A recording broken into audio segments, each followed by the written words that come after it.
saya akan menyampaikan tentang beberapa wasiat-wasiat hendaknya diperhatikan oleh para pemuda ya. Kita sudah lewat, qadarullah, masa muda sudah apa? Lewat.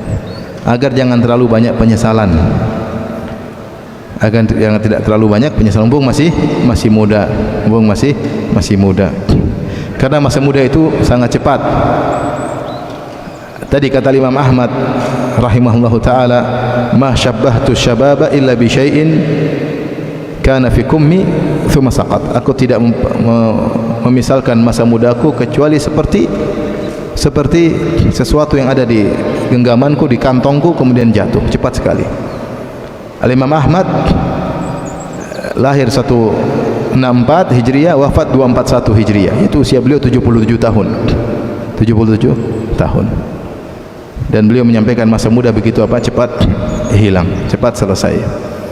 Oleh karenanya masa yang begitu cepat selesai ini jangan kita sepelekan, karena dia akan ditanya secara spesifik, secara khusus oleh Allah Subhanahu wa taala pada hari kiamat.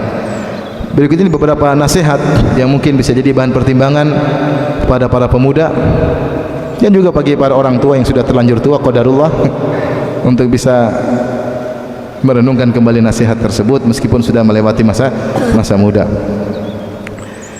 Di antaranya, ikhwan dan akhwat, para pemuda dan pemudi secara khusus, jangan coba-coba bermaksiat, hindari kemaksiatan. Dan itu mudah bagi para pemuda dengan cara jangan mendekati. Ustaz, bagaimana cara meninggalkan maksiat? Jangan dekati, itu saja. Untuk tidak mendekati sesuatu yang sangat mudah, tapi kalau sudah dekat sulit untuk menghindar. Terus bagaimana caranya biar mudah menghindar, tidak terkena maksiat? Jauhi. Makanya Allah berfirman, wala taqrabu zina. Jangan dekati apa? Zina. Allah tidak mengatakan wala taznu, jangan berzina, enggak. Tapi Allah larang jangan mendekati, wala taqrabu zina. Artinya semua sebab yang bisa membuat engkau terjerumus dalam zina, maka jauhilah. Dan banyak hal. Sebagian ada seorang muda datang depan saya menangis. Dia tidak bisa meninggalkan kebiasaan dia nonton film-film yang tidak benar. Kenapa? Dia terlanjur. Sungguhnya perkara sangat mudah. Jika seorang tidak mengklik, selesai. Yang jadi masalah kalau dia klik. Kalau dia klik, dia nonton. Akhirnya noda hitam masuk dalam dadanya. Dan terkadang noda hitam tersebut tidak akan hilang. Syekh Abdul Razak bercerita, ada seorang pemuda datang pada dia, sudah bertobat.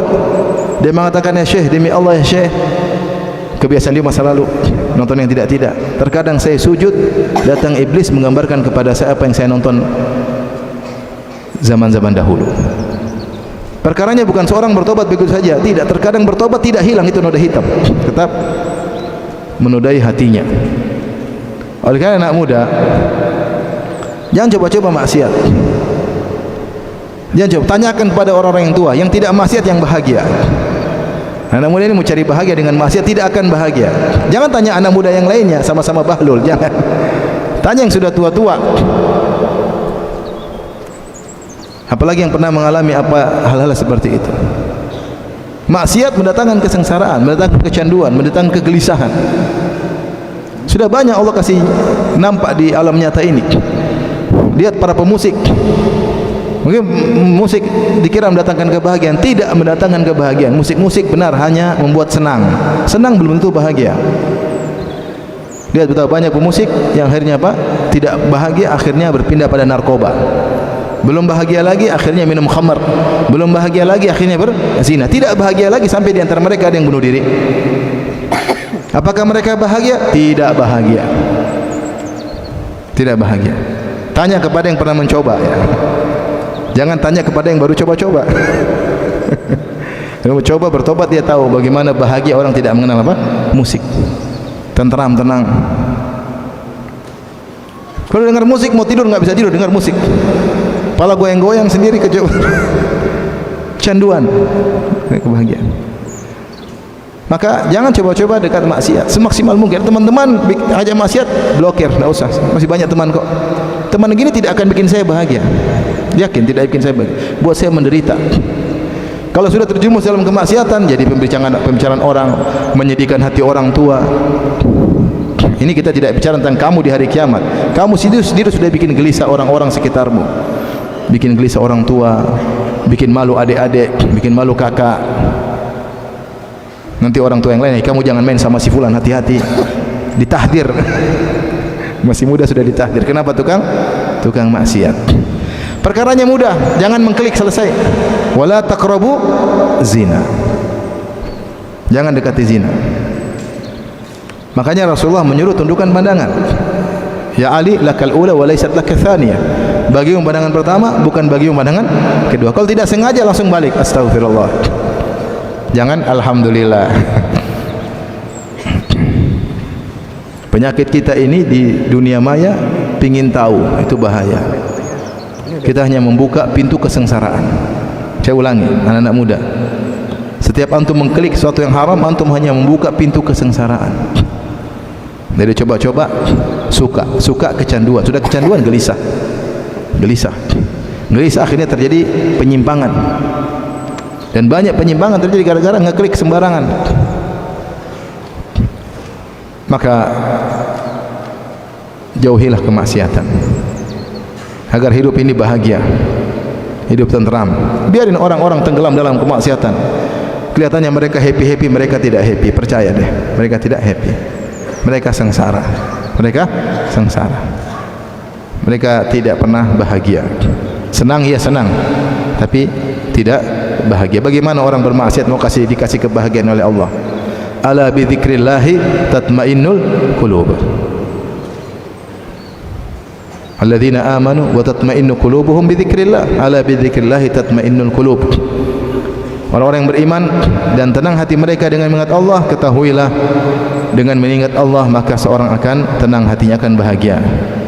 Dosa wal ithmu ma haka fi sadrik wa karihta an yattali alaihin nas. Dosa itu apa yang menggelisahkan hatimu. Dosa itu bikin gelisah. Maka kamu masih muda, jangan coba-coba untuk maksiat. Di antara kekonyolan coba-coba pengen merokok, jangan. Orang pengen merokok itu apa manfaatnya? Enggak enak, bikin batuk. Tapi apa? Supaya kelihatan gagah, ya. Kelihatan apa? Gagah. Keren kalau merokok. Iklannya orang badan perkasa merokok. Dia badan perkasa. Dia bukan merokok yang bikin badan dia jadi apa? Gagah perkasa. Kalau antum kurus kerempeng ngapain? Kebodohan aja orang yang mau coba-coba rokok karena nggak ada faedahnya.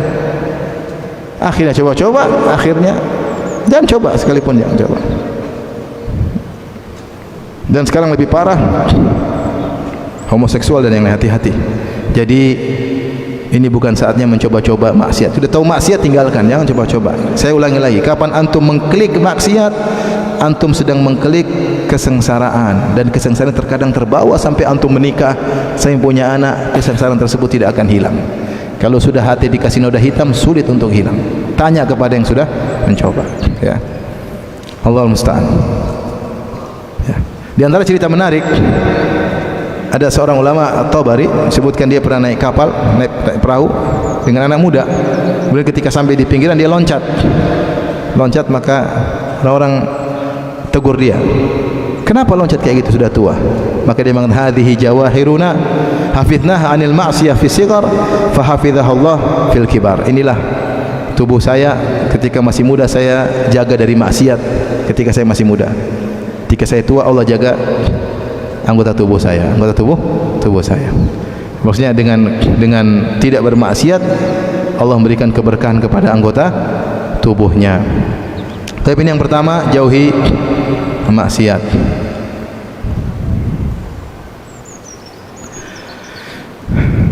Yang kedua, jangan buang-buang waktu, manfaatkan waktu. Karena siapa yang sudah masuk di masa muda, berarti dia sudah masuk dalam hisab. Umur 1 sampai 15 rufi al-qalam. Al-qalam marfu, tidak ada malaikat catat. Tidak ada. Karena masih belum balik. Begitu umur 15 atau sudah balik atau sudah mimpi basah atau sudah tumbuh rambut di kemaluan atau wanita sudah haid, maka sudah dicatat, mulai tercatat.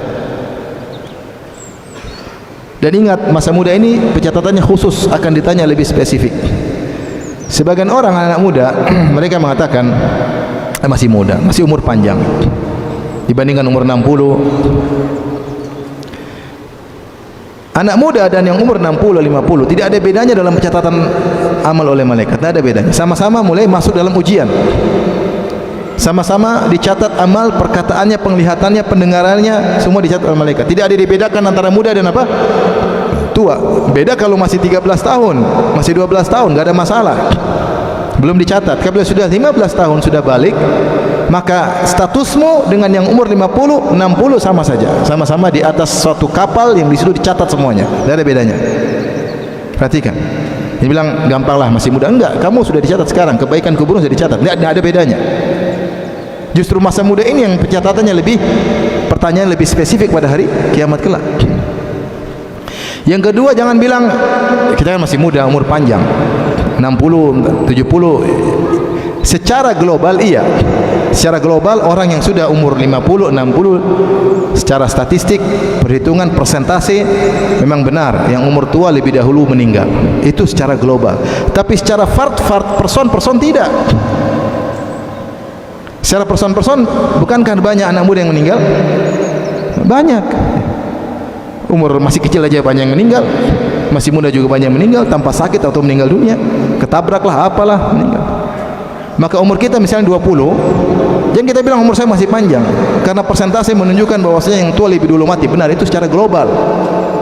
Kalau perhitungan total, tapi kalau satu persatu, kamu sama umur 50 sama saja, tidak ada bedanya. Masih ada kemungkinan besok mati sebagaimana kau juga besok mati atau sekarang mati mungkin. Sehingga persentase antara hidup dan mati sama-sama 50% jika ditinjau person. Ini kadang-kadang anak-anak muda, masih muda. Kan yang meninggal orang tua itu secara global benar. Tapi kalau secara person belum tentu. Banyak yang meninggal lebih muda daripada saya, banyak sekali. Betapa banyak orang tua anaknya meninggal lebih dulu, banyak. Oleh karena jangan bilang masih panjang umur, belum tentu ya. Maka seorang udah tahu dia sudah masa muda, serius. Jangan apa? Jangan buang-buang waktu. Ini yang jadi masalah. Kadang anak muda menjadi malas gara-gara masih muda. Masih panjang. Nanti 40 tahun lah baru saya gini. Saya tobat nanti aja lah. Kamu kapan tobat nanti? Udah 40 baru saya tobat. Emang umurmu sampai 40? Belum tentu. Justru masa muda tadi dicatat dan ditanya lebih spesifik oleh Allah Subhanahu dalam hadis tadi yang kita sebutkan, wa an syababihi fima ablah, akan ditentang masa mudanya kemana dia habiskan.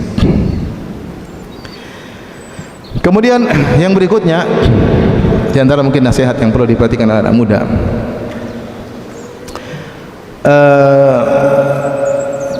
biasakan sejak muda kebiasaan-kebiasaan yang baik. Senin Kemis misalnya ya. Dan jauhi kebiasaan-kebiasaan yang buruk. Kebiasaan baca Quran sejak muda, kebiasaan salat malam sejak muda, karena itulah penentu. Saya bilang tadi di awal pengajian, siapa yang dari mudanya biasa kepada kebiasaan tertentu, kebawa pada masa tuanya. Ada keluarga istri, subhanallah ya. Ada udah nenek-nenek ya, sampai umur 80 tahun lebih masih suka baca Quran. Jam 3 mungkin sebelum subuh sudah bangun. Kebiasaan masa muda, kebawa terus.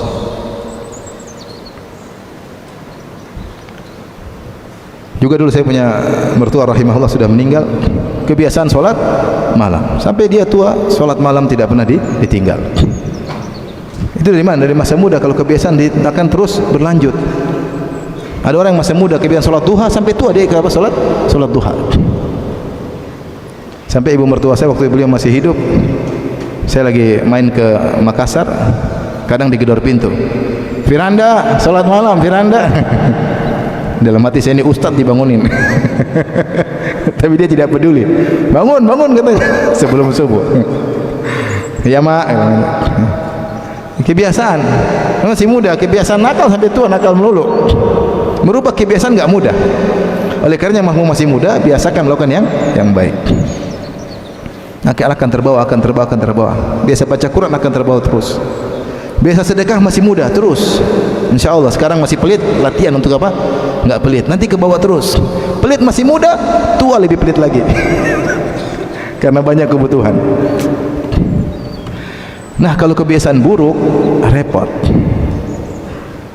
Saya sering sampaikan, bayangkan seorang di masa mudanya dia sering nonton film misalnya. Ya banyak orang udah ngaji tidak bisa meninggalkan film. Kenapa? Masa mudanya suka nonton apa? Film. Belum bisa dia tinggalkan. Tapi ada yang daftar ke sebuah pondok, ditanya orang tuanya sendiri, ditanya anaknya sendiri. Tanya sama orang tuanya, gimana? Anak-anak suka nonton film enggak? Oh, enggak ada. Begitu hanya ditanya, kapan terakhir nonton film? Oh ya, bapak kemarin ngajak ke bioskop. Bapaknya ngajak anaknya ke bioskop. Tidak bisa ditinggal. Kebiasaan. Itu bayangkan kalau nonton film tiap hari 1 jam lah. Film Korea berapa seri? Drama Korea. Tiap hari 1 seri nonton aja. 30 hari 30 jam semua masuk dihisap. Nanti folder di hari kiamat, folder film Korea. Entah berapa seri nonton. Ngeri. Folder film apa? Korea. Cicil tiap hari, cicil maksiat.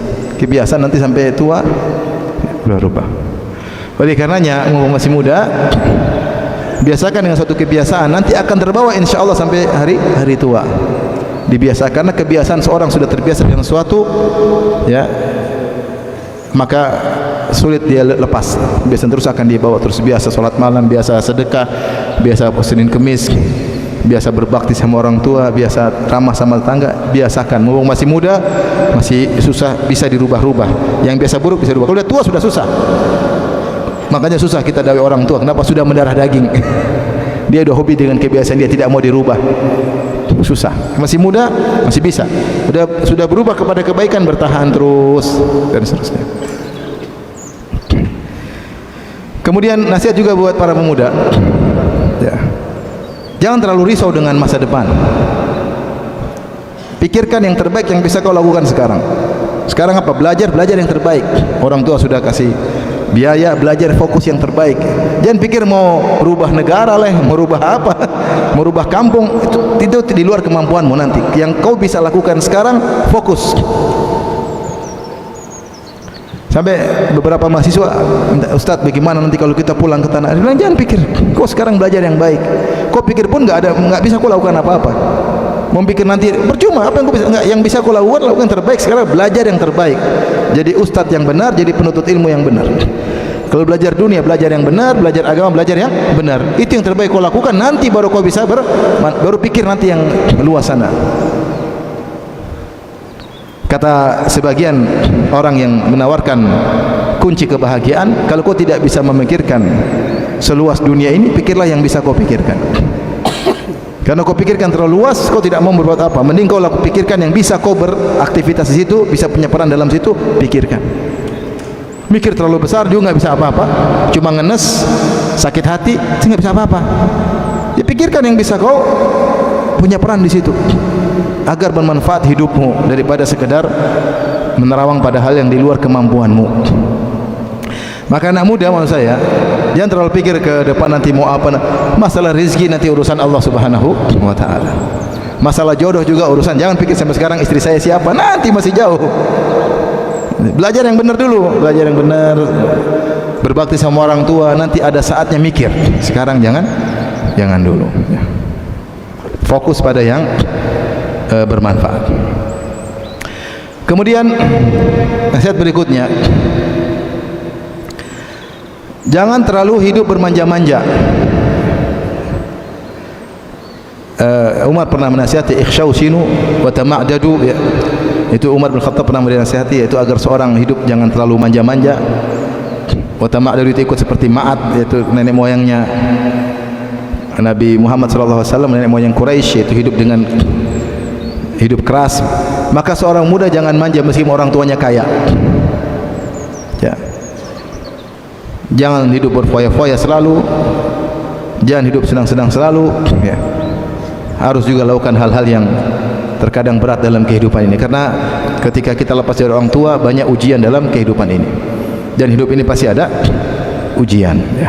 Maka jangan terlalu bermanja-manja, berfoya-foya, mumpung katanya masih ada orang tua. Jangan, kita senang-senang menerima pemberian orang tua, tapi juga jangan bermanja-manja. Hidup berusaha mandiri, latih sejak masih muda. Hidup mempunyai pertanggungjawaban, ada tanggung jawab kita pegang, latihan. agar kita punya latihan-latihan yang kita lakukan selama masa muda. Nanti kalau sudah tua, kita sudah siap, atau lepas dari orang tua, kita sudah siap menghadapi banyak cobaan ya. Kalau misalnya lagi belajar di luar kota, jangan terlalu manja-manja, coba hidup mandiri, berusaha. Meskipun orang tua mampu. Ini kita dapat istilahnya sebagian teman-teman, meskipun mereka kaya, anak mereka tidak berfoya-foya, tidak bermanja-manja. Dan sebagian mereka tidak lepas uang juga kasih anak-anaknya, padahal uang mereka banyak. Kenapa? Untuk didik anak supaya tidak manja. Kita ingin didik anak yang kuat dalam menghadapi problematika kehidupan di kemudian hari.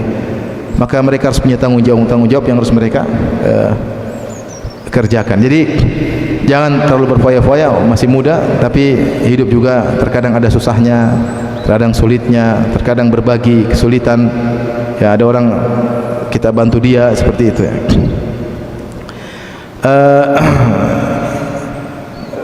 Mungkin yang terakhir yang saya sampaikan, anak muda ya, jangan sibuk cari popularitas, sibuk jadi YouTuber, ingin terkenal, bikin yang aneh-aneh. Kebahagiaan bukan dalam popularitas ya.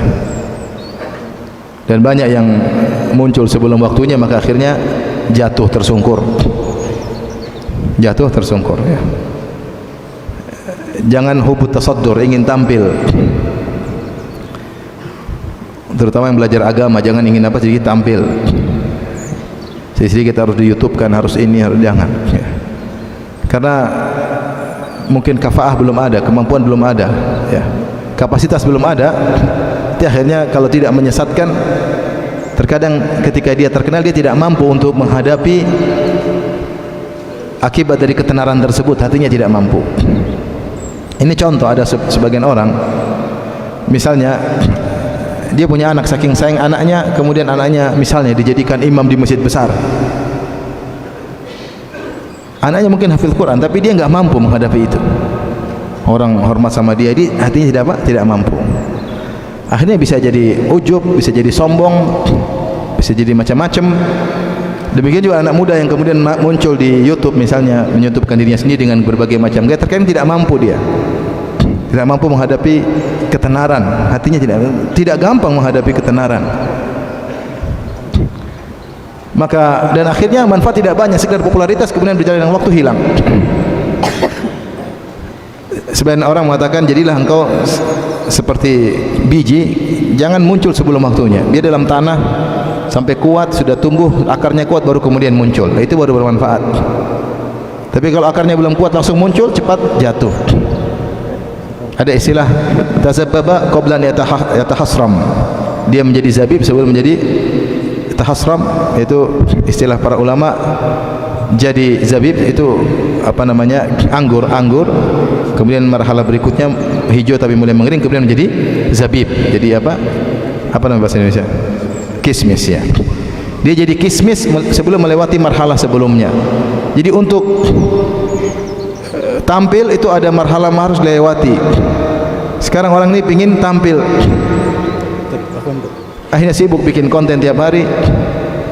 Dia tidak punya dasar yang kuat. Kalau populer pun dia tidak mampu menghadapi popularitas tersebut. Apalagi masalah agama, hati-hati. Betapa banyak orang suka apa? Popularitas. Muncul YouTubekan dirinya, inilah lagi anulah, di YouTubekan sendiri. Akhirnya dia tidak kuat. Hati tidak mudah menghadapi apa? Fitnah popularitas ya. Nanti belajar yang baik, ada saatnya. Bahagia tidak harus populer. Betapa banyak orang populer tidak bahagia.